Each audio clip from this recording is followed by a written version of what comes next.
In this video, I will show you how to insert hyphen in numbers in Excel.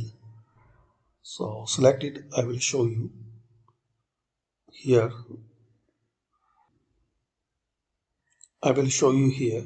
Select it, then right click, then format cells.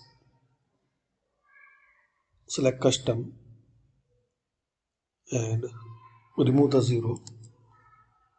Insert hash by pressing shift 3. Insert the hyphen. Insert hash,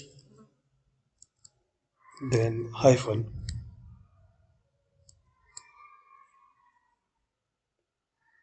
Then click on OK. So this way you can insert the hyphens between numbers in Excel. Thanks for watching.